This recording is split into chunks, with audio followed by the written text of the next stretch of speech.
Pertama, kita ambil satu lembar kulit pangsit, kemudian potong tengahnya seperti ini, lanjut dipotong lagi kanan dan juga kiri.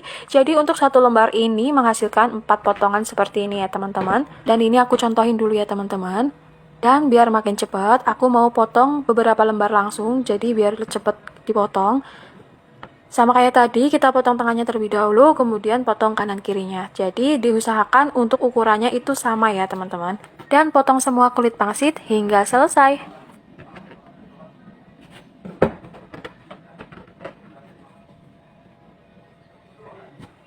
Kalau udah, ambil satu lembar, kemudian kita gulung seperti ini di jari ya. Jadi nanti bentuknya itu atau bulatannya itu sama semua. Kemudian untuk bagian pinggirannya kita rekatkan menggunakan putih telur. Kita tekan supaya rekat dan kemudian kita celupkan ke putih telur. Kemudian kita guling-gulingkan supaya rata. Dan setelah itu kita gulirkan ke biji wijen.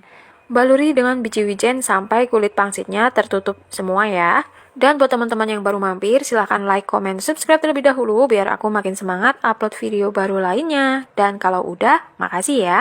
Dan ini hasilnya seperti ini ya teman-teman.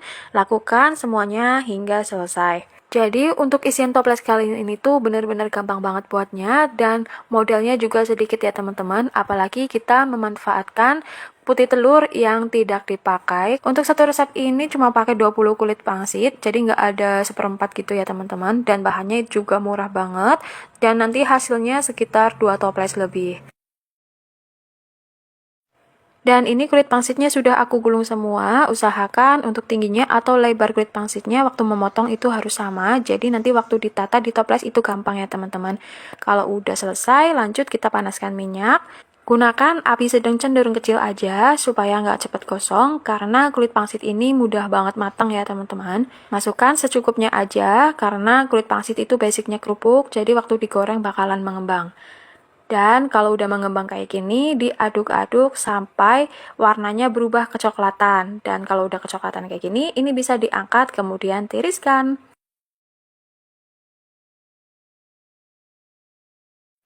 Sebelum goreng yang kedua kalinya, untuk wijen yang tertinggal kita saring dulu ya teman-teman. Kita bersihkan dulu minyaknya, dan kalau udah bersih, lanjut kita bisa goreng untuk yang kedua dan seterusnya.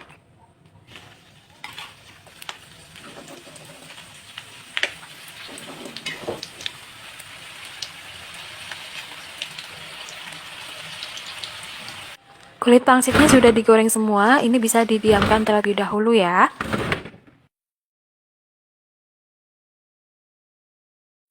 Lanjut bikin karamel, siapkan gula pasir, dan karena aku pakai wajan kecil dan gak muat untuk semua kulit pangsitnya, jadi aku bikin setengah resep dulu ya teman-teman. Ini aku pakai 3 sendok makan gula pasir, kemudian kita panaskan, tunggu hingga gula pasirnya mengkaramel seperti ini.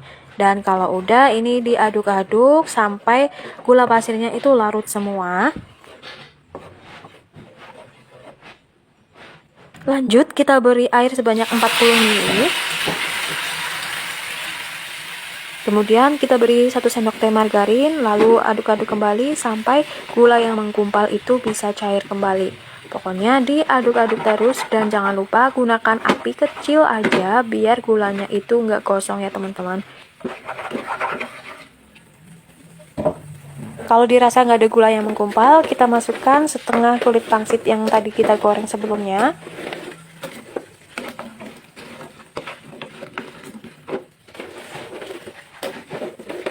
Dan untuk sisanya aku masak untuk yang kedua kalinya. Kalau udah dimasukkan wajan semua, kita harus aduk-aduk terus sampai karamelnya itu menempel ke semua kulit pangsit. Dan ingat ya teman-teman, gunakan api kecil aja dan terus diaduk hingga karamelnya menempel semua. Dan kalau udah rata kayak gini, ini bisa diangkat kemudian pindahkan lalu dinginkan. Bisa diletakkan di rak pendingin kue seperti ini atau diletakkan di wadah lainnya. Sambil menunggu dingin, kita masak yang kedua ya. Nah ini dia pangsit wijen karamelnya sudah mateng dan ini biarkan sampai dingin, baru setelah dingin kita bisa packing di dalam toples. Disusun serapih mungkin ya teman-teman biar terlihat menarik.